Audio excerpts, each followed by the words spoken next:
Welcome to Expanding Access, a podcast by Behavioral Health Tech, where we explore the cutting edge of mental health, substance use, and autism and IDD care. Each episode features insightful conversations with industry leaders who are driving real change through technology and innovation. Whether you're a provider, payer, or just passionate about expanding access to behavioral health care, you won't want to miss these stories. Let's dive in. Hello, everyone. I'm Solomay Tibabu. I'm the host of the Expanding Access podcast, where we discuss all things expanding access to mental health, addiction, and IDD services through technology, health equity, and innovation. So, of course, I am so excited for two very special guests with us. We've got so much to cover. Thank you so much, Rob and Shrenik, for being with us. Maybe just to get started, if you each could do a very quick intro, who are you, what's your role, and then we'll get into it. Happy to, Solomay. I'm Shrenik Jain, founder and CEO of Marigold Health, and we're on a mission to expand the role of peers in our treatment and recovery system. Great. Hi, Robert McAlonan. I'm the director of behavioral health at VNS Health in New York. Well, and now, of course, I have to ask you both a little bit more about that. Shrenik, tell us a little bit more about Marigold. What is it? What problem are you solving in behavioral health? How did it come to be? Yeah, happy to. So, like a lot of folks working in the space, I am someone in recovery myself. The work is deeply personal. I would say at the highest level, what Marigold is doing with peer support is really about solving an engagement gap, right? We have a sort of fundamental engagement gap in terms of people really only, for the most part, seek support and clinical treatment for a substance use or a mental health condition quite late, after suffering for quite a lot of time on their own. My personal background before I was starting Marigold was I was actually an EMT and a firefighter. So I was writing responses to 911 calls, started doing that when I was like 15, 16. It was an eye-opening experience, right? I mean, beyond sort of what I was dealing with personally, I could see how really people are held back by their own sort of worst habits. And I saw a lot of fellow first responders struggle with things like trauma and substance use. And what I saw that was really, I guess, like the most disturbing was a lot of times my peers, these other first responders, they were able to recognize like, hey, I have an issue. Like I really maybe don't want to be drinking the way I'm drinking, but the cost to raise your hand and sort of label yourself as someone who is seeking services for a substance use disorder, I mean, it basically would have been career ending. So it really did get me thinking about how the current supports, they don't really meet individual expectations for convenience and privacy.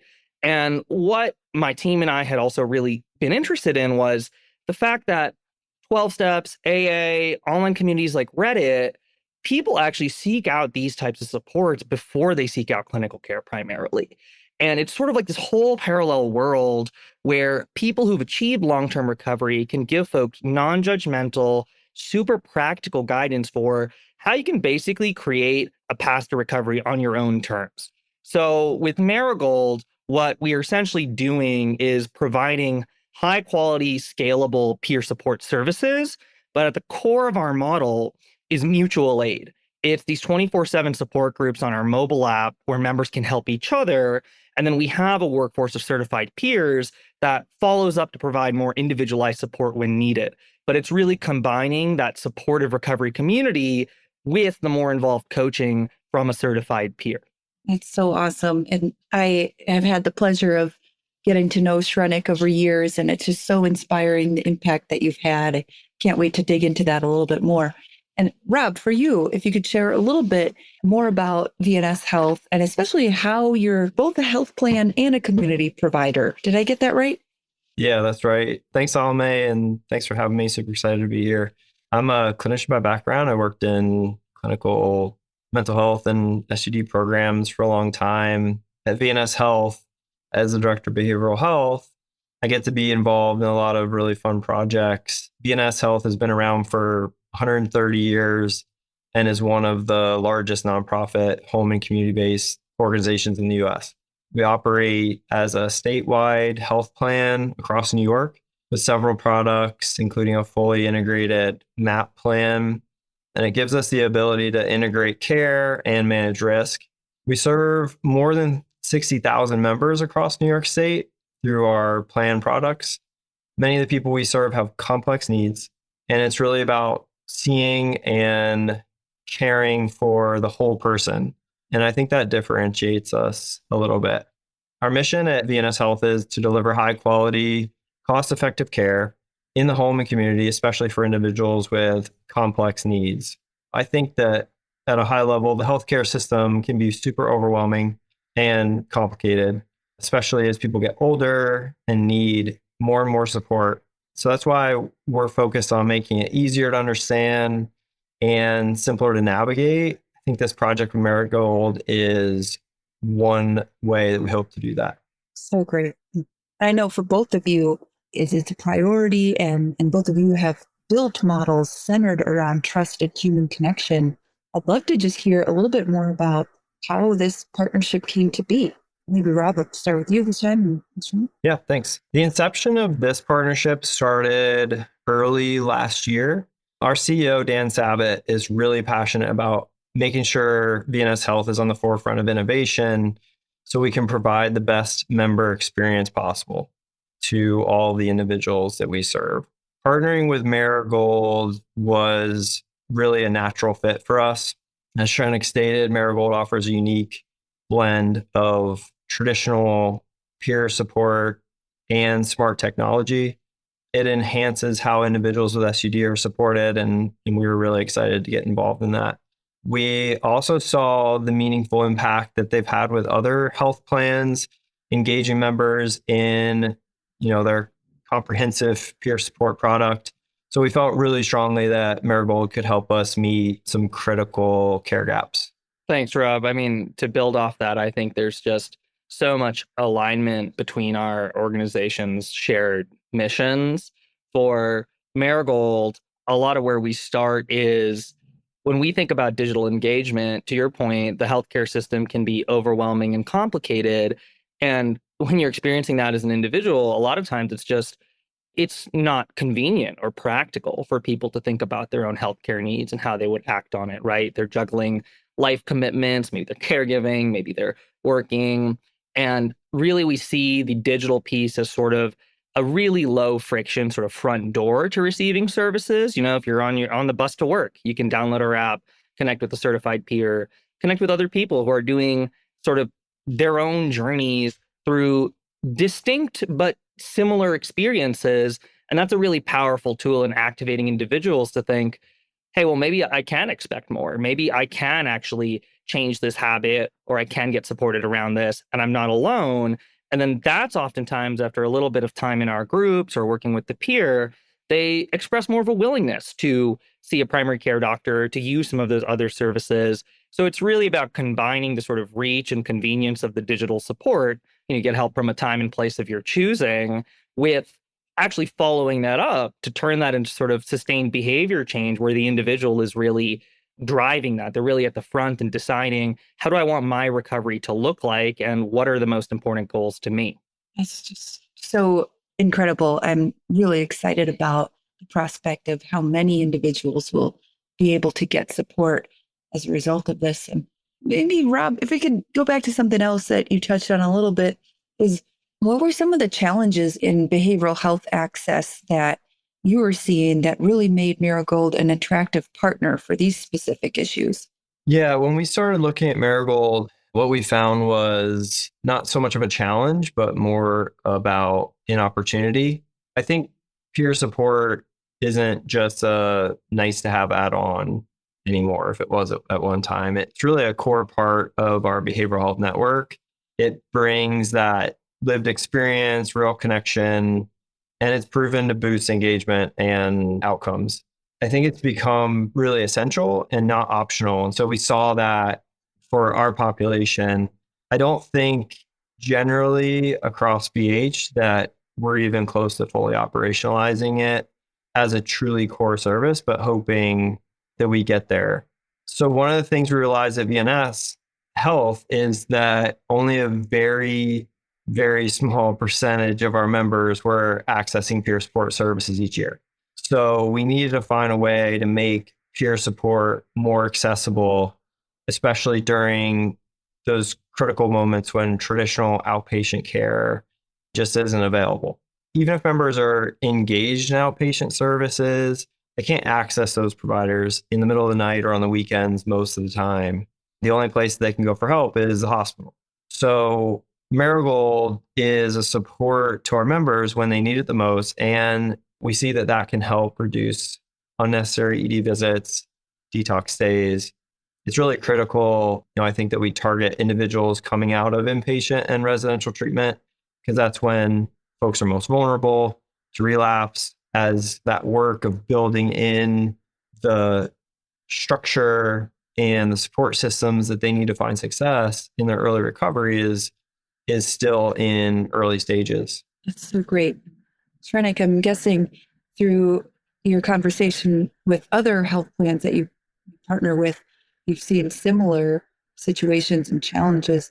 For those peers in the audience, can you talk a little bit about how Marigold's model is operationalizing peer support for large plans like VNS? It's kind of a flip question.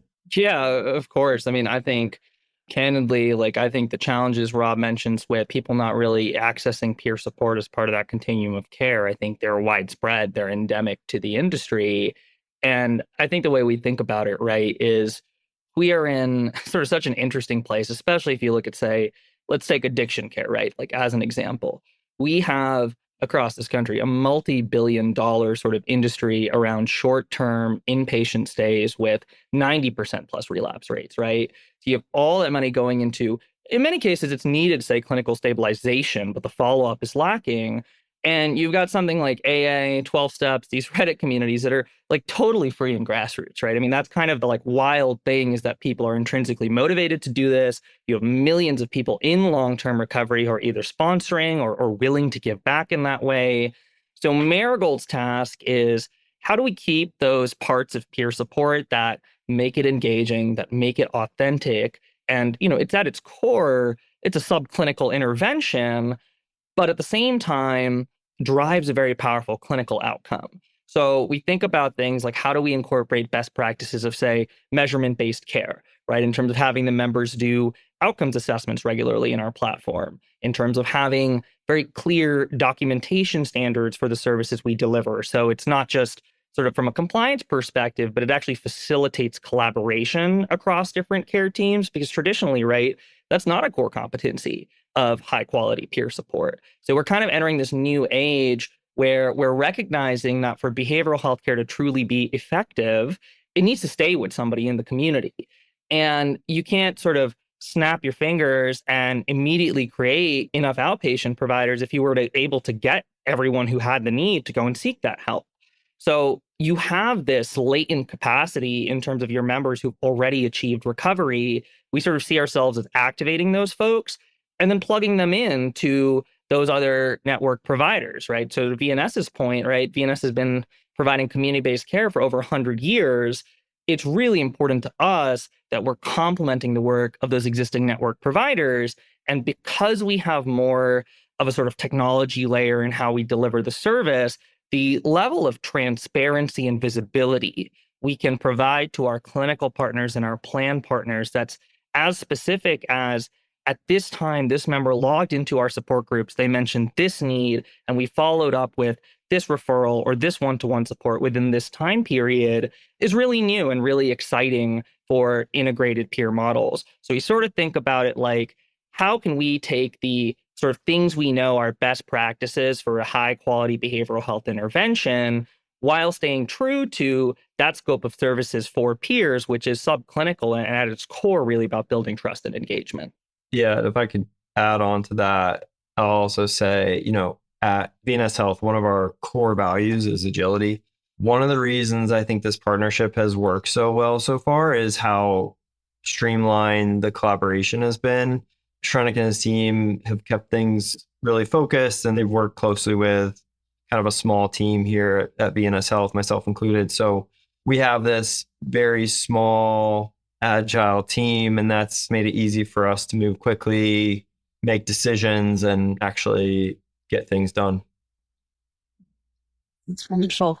And Of course, this can't be a behavioral health innovation podcast without discussing advancing to value-based care models. So maybe Rob and Shrenik, I'd love to ask both of you if you have any advice for the plans in the audience around setting up value-based partnerships with innovative behavioral health providers. Where should they start and what should they think about? Yeah. So first of all, I think you have to go into these kinds of relationships with a long-term partnership mentality. We all want quick wins, instant gratification in today's culture, and the healthcare world, I think, is no different in some ways. In behavioral health, we've been talking about value-based payments for as long as I can remember, but the actual transition has been very slow overall.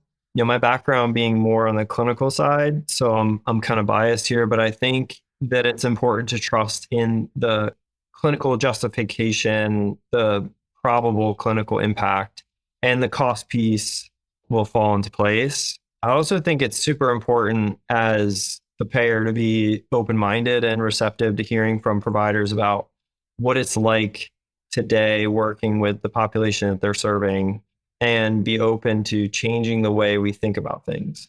I have a mentor who made me a believer that the payer and the provider network should work collaboratively with the goal of creating the most seamless member experience possible, especially when navigating behavioral health services or really healthcare services in general. With Marigold, it's been really easy to collaborate. In my opinion, they've been in the driver's seat when it comes to design behind how we make this work and how we operationalize it, just trying to support that process and keep it running. I mean, that multi-year mindset is really critical. I'm glad Rob led with that because, I mean, just fundamentally, right, the average person from the first time they raise their hand and actually seek some type of substance use disorder treatment, right? This is not how long they've had an addiction. This is how long since they sought treatment. In and out of care, episodic for 8-9 years before you see that first year of sustained recovery. So if you want to see if the intervention actually works, like you've got to actually stick with these members for a long period of time. And as Rob has mentioned, like that holistic approach, which is the direction the whole healthcare industry is going in, is really important because even if someone is, say, still using substances, if you can see that they're actually more proactive on parts of their physical health, right? Like they're mindful of their sleep, they're mindful of their exercise, they're working towards those goals. If you do that, you can actually start to get a much more complete picture as to, what this person is dealing with and how they see themselves getting better. And then by extension, right, like what resources do we connect that person to so they can make that a reality? Of course, we think payment models, and there's certainly a range of innovative payment models that we use in our partnerships with plans. I would say for peer services in particular, you actually have a pretty good menu of different approaches you can use to structure things on the payment sides that are sort of established and proven to be effective.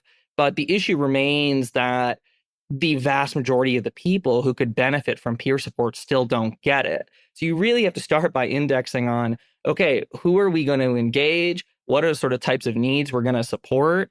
And like, how do we stay with those folks for a long period of time? And I think we'll talk a bit about quick wins later in this podcast. So there certainly are quick wins. But if you really want to structurally change how your members with substance use disorder receive support, and by extension, right, what you pay in terms of total cost of care for those members, we've kind of just got to wake up to the reality of, hey, it's a big problem today. It's going to be a big problem in 2 years. It's still going to be a big problem in 5 years, right? So what can you actually do with the partner that's going to compound, right? Where you take advantage of that trust and those workflow integrations that you build, and you're actually getting a lot more value out of that in year 3 than you were in, months 5 and 6. Embedded in what I'm hearing you say, Shrenik, as well, is just really doing a good job of setting expectations. Just the example of the time for recovery. I mean, that sounds critically important. And maybe if we could just take a step back, I know that a lot of folks in our audience are super interested in peer support, but might not completely understand what are some of the barriers to launching. Shrenik, can you talk a little bit about what you're seeing are the biggest barriers to scaling peer support today and what's working as well, of course? Yeah, of course. I mean, I think that that's a topic that if you just sort of try to dive into it de novo, it can feel overwhelming. But when you really sort of sit down with an invested partner and map it out, it's actually a pretty concrete set of operational challenges that stem from the fact that peer support is not traditional clinical care, right? For example, a common sort of challenge or a thing you need to work through with the partner is, how do you credential certified peers? States have established a certification that is, generally speaking, not equivalent to a licensure. So what's the approach you take to essentially credentialing a peer agency as a network provider of sorts? There's lots of flexibility there. I mean, for example, you can credential supervisors, but I think thinking about how do you ensure sort of quality and consistency in the workforce is important. And a lot of the peer agencies out there, of course, I think Marigold is among them, have a pretty good set of strategies for how you create that recovery supportive environment, how you not just hire very capable peers, but actually develop those peers over time, and sort of think about something like CEUs, which you're very familiar with for licensed providers. We've invested a lot in terms of continually deepening our peer skill sets around things like integration with specific types of treatment like MAT or working with primary care. And you sort of need to, I mean, ultimately just like look sort of at the policies and the protocols and the workflows that your partner has in place and think about, okay, like what's a sort of reasonable way to sort of represent this in our contract in terms of a guarantee, in terms of how this goes through our existing credentialing process. And then the other big thing that I would say is in terms of modalities of support. Peer support is this wraparound intervention that is fundamentally most effective when you recognize that it's not really about getting the member to spend hours and hours of time with an individual peer, though it's great when that happens. It's more about connecting them to the support right when they're activated to receive services or when they're in an acute moment. So that means text is indispensable. And you have a lot of folks who they don't engage with a sort of traditional one-to-one, face-to-face peer coaching that a lot of community providers already offer. And there's this whole population, right, that'll basically engage with that modality. Now, of course, there is sort of alignment you need to have with your partner in terms of, I mean, for us, a big one is just essentially clinical documentation, right? If we're able to create the high quality progress note from a text-based interaction that you would see from an in-person interaction, it's basically the same intervention being delivered. And plans generally have this flexibility, especially post-COVID, to think about sort of broadening the aperture in terms of modalities that an existing service can be delivered under. But it's at its core, it's very operational, right? It's very much like, how do we get this service that is covered and technically has been covered for a long time to sort of operate and flow through like any other network provider, which like sort of reduces the friction, right, to turning on a partnership and working with the plan. And there's things where the industry is progressing where, for example, 5 years ago, there was no major accreditation that would have been a good fit for Marigold, given that we have a very strong team of clinicians in supervisory and oversight and sort of outcomes analysis role, but we don't prescribe medication. We don't bill for clinical services. Today, we have a URAC accreditation. There's a Joint Commission accreditation that actually applies now as a telehealth provider. But it's sort of these things are like moving forward together. So you do sort of have to just like kind of roll up your sleeves and work together. But when you start getting into the blocking and tackling, you realize that it's not actually, maybe as daunting as it would first appear, because there are standards for what does it mean to be a certified peer? What are the core competencies? What are the competencies to supervise the peer? These pieces exist, but because the service is not really being delivered at the scale that, would be optimal, you're presented with some sort of novel questions on how you want to operationalize that as a plan. And there's quite a few options to work through that. This is all really great advice, candidly, for those listening in to learn about how to launch a successful partnership between payers, providers, innovators. If I could ask each of you just really quick, what would you describe as a quick win early on in a partnership like this? You, Rob, and then Shrenik, please. Great. So I think for me, I want to see peer support utilization across our members at VNS Health grow exponentially very quickly. That's a clear, quick win from my perspective. We've still got a lot to learn when it comes to the impact of peer support for the population we serve. So I'll be looking at things like who engages, why, for how long, what keeps them coming back, and how that looks across different groups. It's exciting for me to see how Marigold's platform will give us real-time feedback, like Shrenik was mentioning before, and we can learn and adjust as we go. Beyond engagement, we're really looking at how this boosts member satisfaction, retention. Those are super important to us at VNS Health. When people feel supported and connected, they're way more likely to stick with their care and with us. Real quick, I think beyond utilization, engagement, satisfaction, the primary focus, and this is probably getting into more long-term, but just quality, right? One of the biggest goals with peer support is cutting down on hospital readmissions, especially for members dealing with those complex behavioral health needs. So from a quality metrics standpoint, this directly supports improvement in HEDIS measures, and that's something we'll be looking at down the road. I think the point on transitions of care is huge, because what you really will expect to see is, on one hand, a sort of like growing base of members sort of self-referring, raising their hand and engaging with peer support, as well as a more targeted approach where we're essentially saying, how do we make sure that we are reaching folks at that key moment when they start outpatient care or when they're leaving an inpatient program? And, that's the direction the industry is going in, right? NCQA recently has updated their definitions for some of these metrics, where a touch point with the peer actually counts in the numerator for some of those key follow-up metrics. So that's a super quick win. And of course, the reason those are quality metrics is because they are linked to downstream total cost of care. And, at the global level, if you look at someone starting outpatient behavioral health care, what are the chances they're going to be there in 30 days? Somebody's leaving inpatient care, what's the chance they get a follow-up? Super, super high level as an industry, it's about 50-50. It's still about a coin flip. So if you're able to actually show not only we're getting a lot of engagement, but we're actually able to embed this within those workflows at those key care transitions, even things that are simple, because most plans have a discharge planning workflow. Most plans do some outreach already around these points in the member care journey. And we found that by just having a peer doing the phone call or sending the text message, you get a better conversion rate because of that sort of non-judgmental and more human-first approach. So if you can sort of see engagement across your continuum of care, that's a pretty quick win. So, Rob, where do you see the right balance between community-based and digital providers? Well, that's an important question, Salome. And I think really what it boils down to is the digital tools can really scale engagement and access, but that engagement is a lot more effective if it is a bridge to those other community-based programs that already exist and we know can already deliver high-quality services.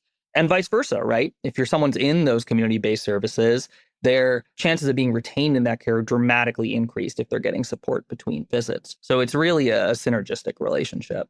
Payers can really drive collaboration by making it easier for digital and community-based providers to work together. So we as the payers, we need to be, in my opinion, the liaison to see that those connections happen and that they're successful. So that means being flexible during contracting, having shared data, enabling shared workflows, and payment models that are set up to be more rewarding outcomes, not just services. I worked on a separate project a few years ago where we had a digital BH company and they gave community-based network providers access to their measurement-based care platform. So we had all this data in real time collectively from the network, which is outside of claims data, somewhat rare. And I think in that situation, I think the payer is the leader in the project, but only in a supportive function. And it was really fun to see it happen.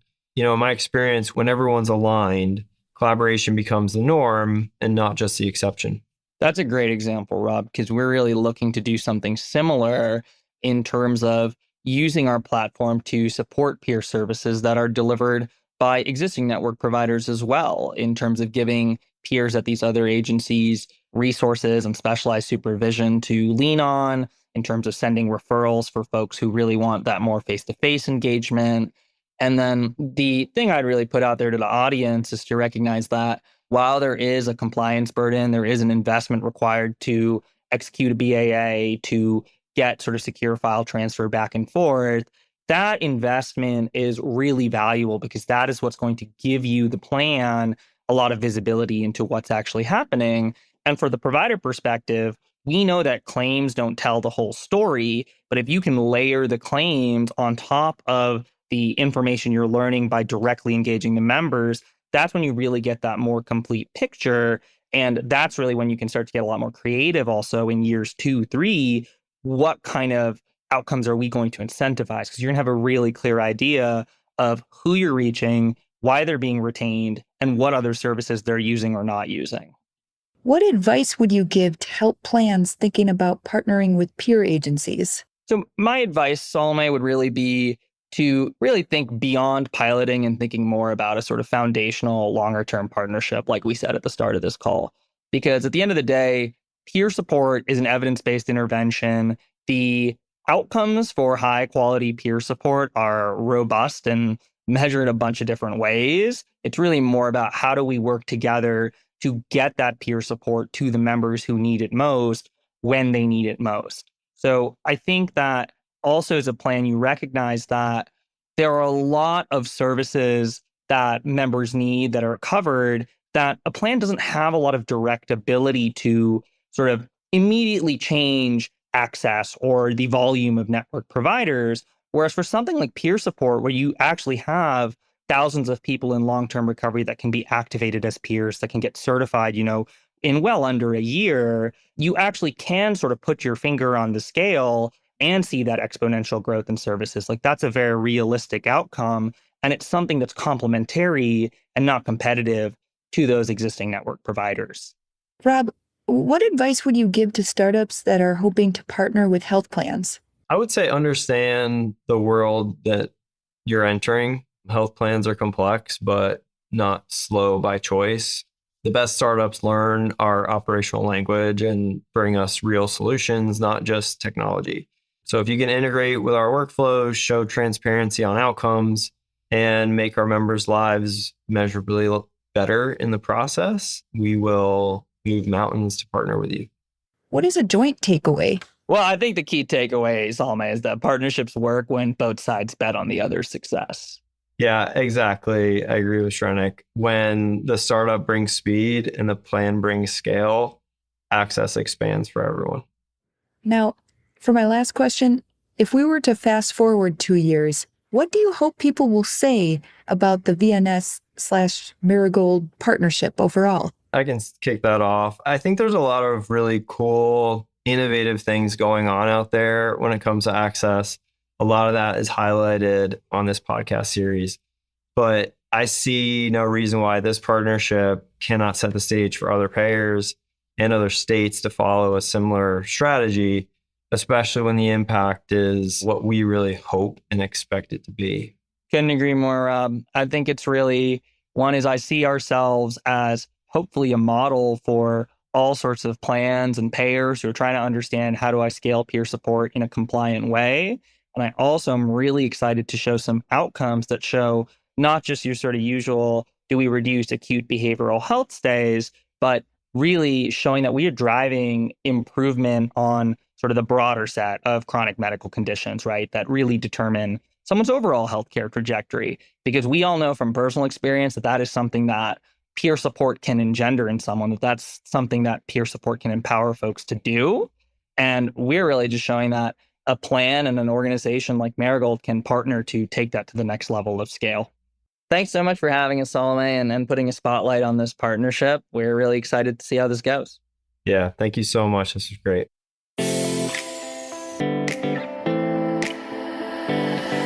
Thanks for tuning in to Expanding Access. We hope you're feeling inspired by today's discussion. If you've enjoyed the episode, subscribe and share it with your network. For more content and opportunities to get involved in transforming care, visit behavioralhealthtech.com. Until next time, let's keep pushing boundaries and expanding access together.